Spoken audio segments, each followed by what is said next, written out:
Welcome to our deep dive into the spine-chilling artifacts housed in the Warren Occult Museum. My name is Rene Valdo, and this is Trapped in Time for Normal. Today, we explore the most terrifying things found in this museum, dedicated to the investigation of the paranormal since the 1950s. We're talking about objects touched by darkness, imbued with evil, and capable of unspeakable things. So, buckle up, because we're about to take a trip into the heart of the unknown. Let's be honest, you and I both know museums are creepy. But the Warren Occult Museum, that's a whole other level of nope. First up, we've got an artifact so sinister, it makes Chucky look like a Build-A-Bear reject. This, my friends, is the Shadow Doll. Just one look at this thing, and you can tell it's bad news. This doll was crafted, meticulously, for one purpose: to deliver a curse of unimaginable terror. Forged from human bone, animal teeth, and nails, it's like the unholy love child of a voodoo doll and a taxidermy nightmare. And if its looks weren't enough, the real horror comes when you sleep.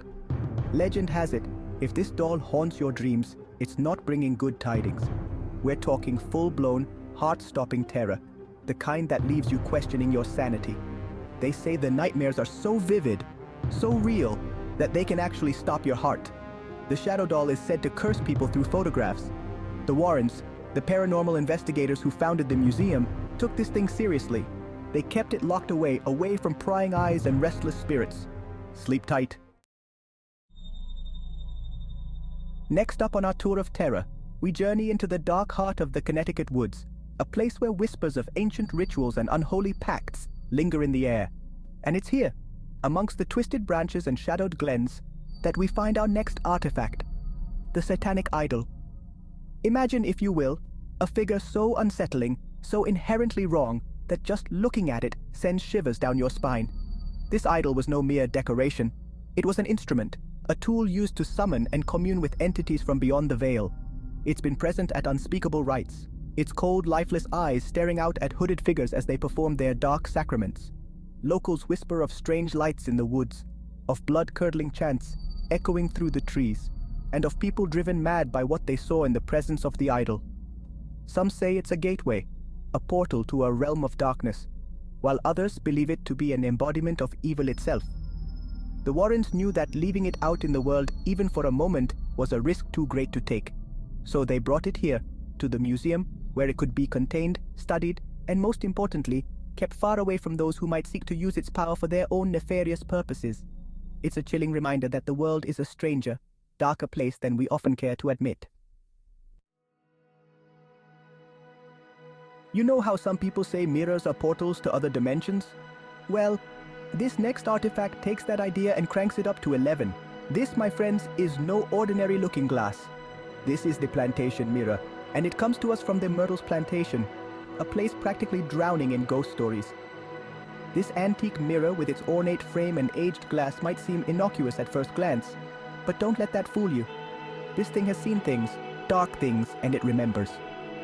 Legend has it that this mirror is haunted by the spirits of Sarah Woodruff and her children. Visitors to the plantation have reported seeing figures moving in the mirror's reflection, shadowy apparitions that vanish as quickly as they appear. Others have claimed to see tiny handprints, small and smeared, on the surface of the glass, as if ghostly children were trying to reach out from the other side.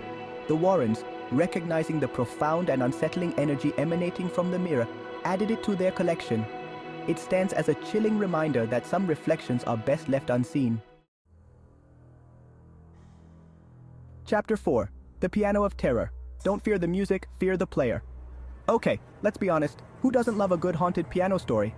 It's like a classic horror movie trope, right up there with creepy dolls and possessed paintings. But this next artifact takes the haunted piano to a whole new level of unsettling. This is the Piano of Terror, and it's here to play you a symphony of fear. Now, this isn't some grand concert piano, the kind you'd find in a fancy concert hall. No, this is an unassuming upright, the kind that might have graced the corner of a Victorian parlor. But don't let its ordinary appearance fool you, because this piano has a dark secret. Imagine, if you will, sitting alone in your dimly lit living room, a fire crackling softly in the hearth. Suddenly, you hear it, the faint sound of music drifting from the corner of the room. You approach cautiously, heart pounding in your chest. And as you get closer, The music grows louder, more insistent. The Warrens, ever the champions of the strange and unusual, acquired the piano, hoping to silence its eerie music and uncover the secrets behind its haunting melodies. Chapter 5.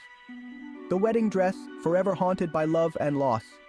They say love never dies, but in the case of our next artifact, it seems to have taken a bit of a sinister turn. This is the wedding dress, a garment steeped in tragedy, heartbreak, and a whole lot of restless spirit energy.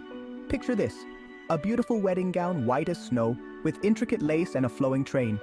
It should be a symbol of joy, of new beginnings, but this dress holds a darkness within its delicate stitching.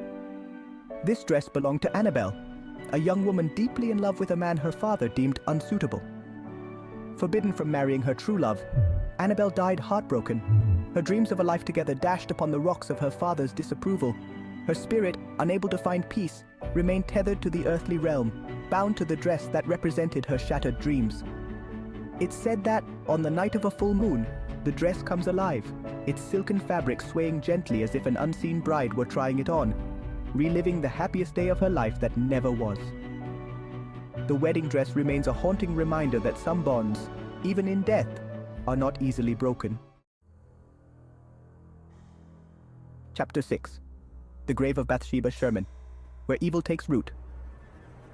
Our next stop on this paranormal road trip takes us to a place where the veil between our world and the next feels thin as tissue paper. A graveyard. But this isn't just any graveyard, my friends.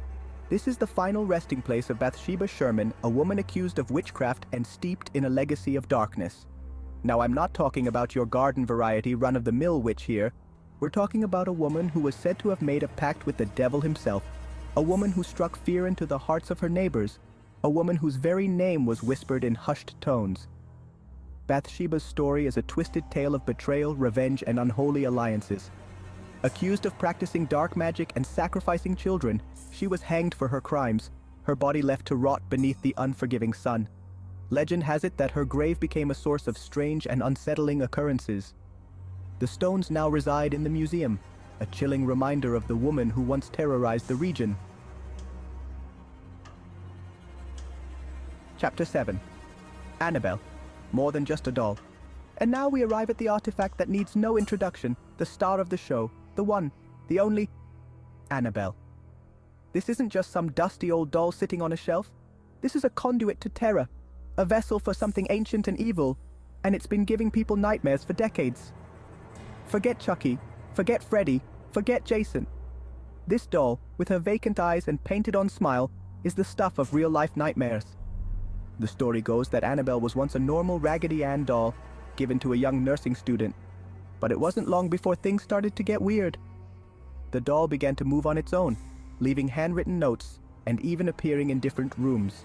The doll was said to be possessed by the spirit of a young girl named Annabelle Higgins, who had died tragically on the property. But this wasn't your friendly Casper-type ghost. This entity was something dark, something malevolent, and it was using the doll as a vessel to wreak havoc. The Warrens were called in to investigate, and they quickly realized they were dealing with something truly evil. Annabelle now resides in the Warren Occult Museum, encased in a custom-built glass case blessed by a priest and kept under constant surveillance. Tell me what you think about these terrifying artifacts. Would you dare to visit the Warren Museum? Leave your comments below the video. If you like this video, please like and share it. Remember to subscribe and activate the notification bell for more spine-chilling content. You can also write to me through Instagram. Thank you for watching Trapped in Time for Normal. And remember, the next time you're feeling brave, ask yourself, are you sure you want to mess with forces you don't understand? Sweet dreams.